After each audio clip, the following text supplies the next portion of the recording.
Guitar prices don't make a lot of sense if you look at it like this. Now, these are all instruments that I love. I play them all the time, and most of the difference is not about how they sound. Can you hear a $4,500 difference between these three recordings?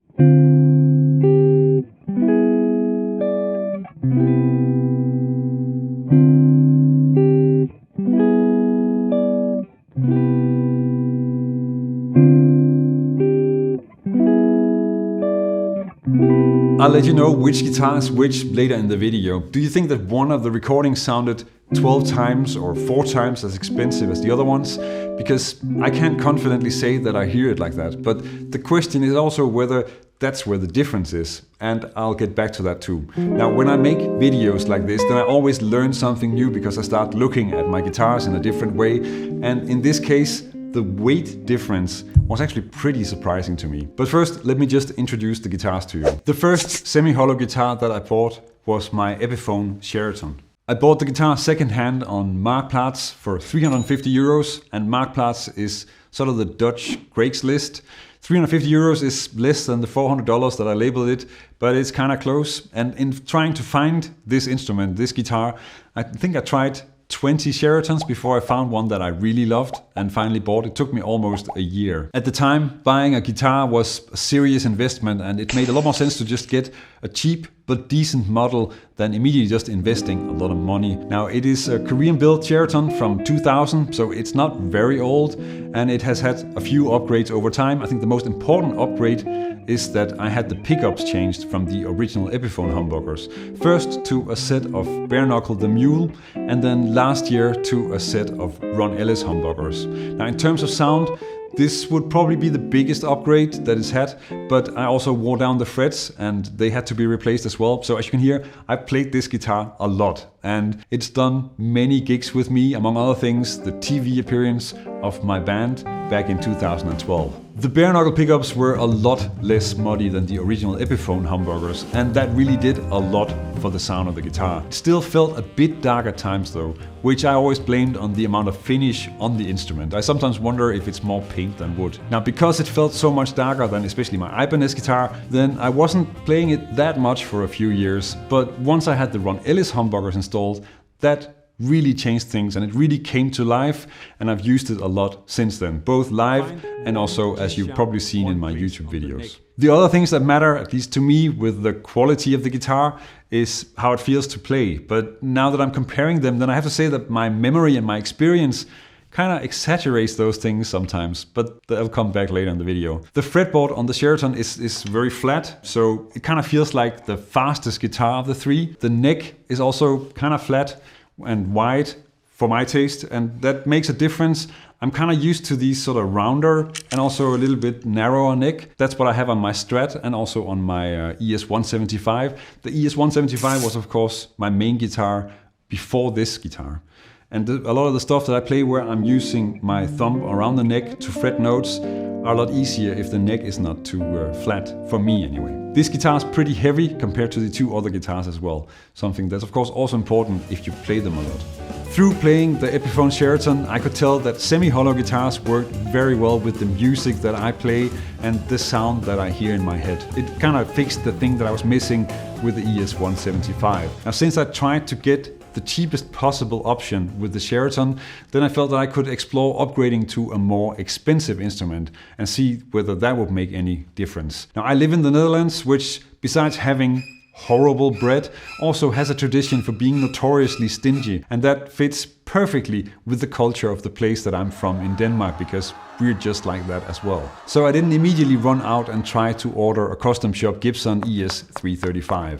Instead, I started exploring what a next level option might be. Now, at the time, there were a lot fewer options available, where you now have stuff like Eastman and Sire guitars that actually quite affordable and also really good. So I was mainly looking at Ibanez and Yamaha, sometimes Gibson, but they were often quite expensive and often the quality was quite unpredictable. While I was waiting for something to appear on Marktplaats, I saw that a colleague of mine, Guillermo Celano, had put his Ibanez AS2630 up for sale. Now, I'd never heard about that model before, and at the time I was also sometimes active on a forum called playjazzguitar.com. Now, I remember asking opinions on this guitar only to hear that they were vastly overvalued. I still went over to Guillermo to try the instrument, and I immediately fell in love with how it was to play it, so I bought it. This is the guitar that most people associate with me and that I've used the most for the past 14, 15 years. It's from 1977, so we're almost the same age. And when I bought it,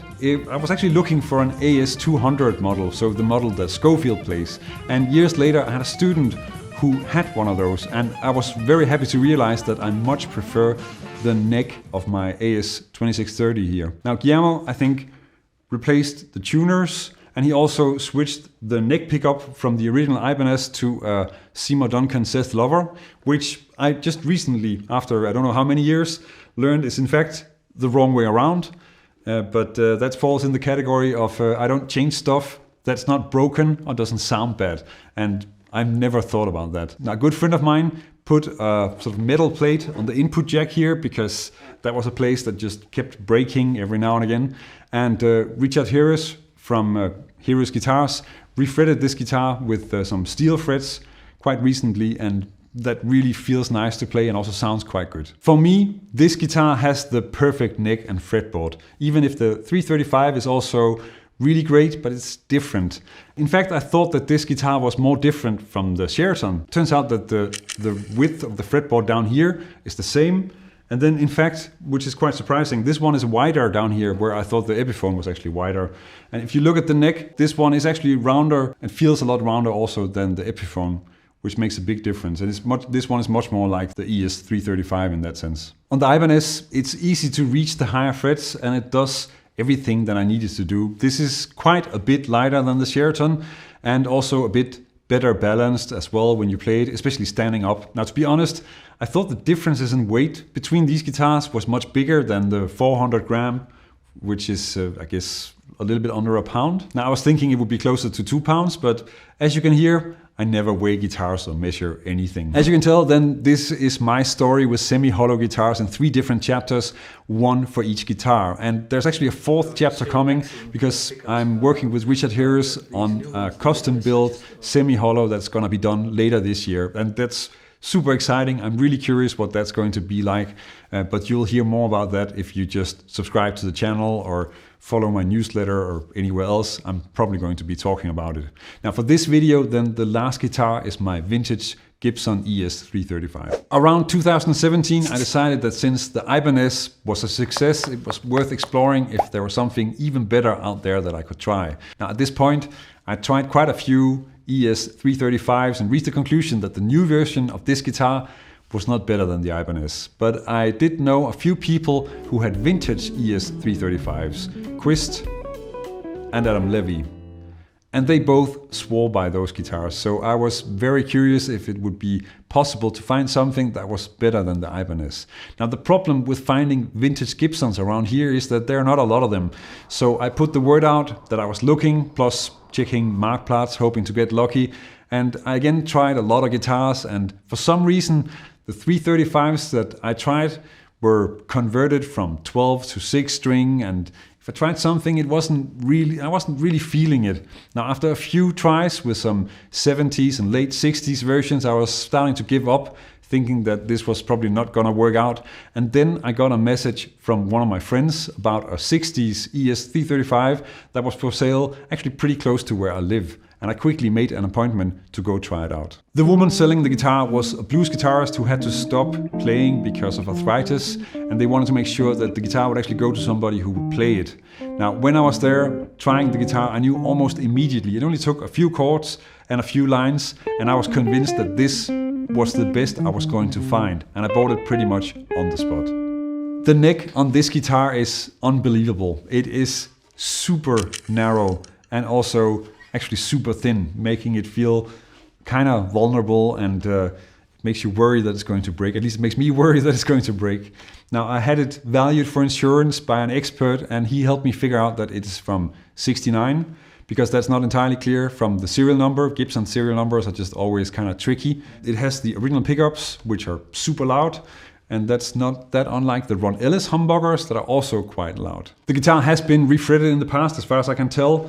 The electronics were a huge mess when I got the guitar, but that's been fixed along the way. And with a neck like this, it's very comfortable to play, but it also really feels vulnerable because it is very thin. I would probably never take a guitar like this on a tour, even if I do take it on gigs when I'm playing here in the Netherlands or if I'm driving somewhere that's not too far away. Let's first go over the blindfolded recordings from the beginning. The first one was the Gibson, then the Epiphone, and finally the Ibanez. I don't think there's any meaningful difference that you'll be able to hear in a concert or with a band when it comes to these three guitars. They're all great instruments. I've used all three in recordings and in lots of live shows, and it's not so that one of them is not good enough. So I don't think the value difference is about how they sound.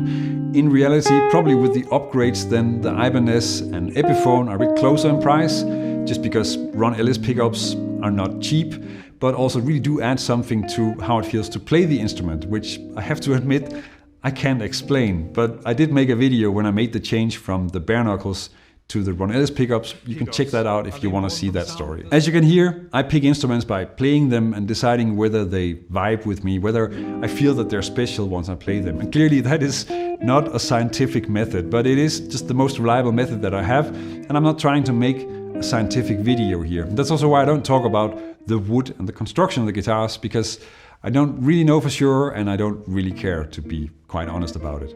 I love all three, I play them all, but I think the Ibanez is probably the one that feels the most like home for me and is the one that feels the best to play, so that would be my favorite. But let me know in the comments, which one do you prefer and why? If you want to know why I mostly use a digital amp and very rarely use normal amps, then check out this video that tells that story and also shows what I use instead. Now, as a bonus, you can also read the thousands of offended Bluestat with a tube amp comments that video has. You can never have too many of those.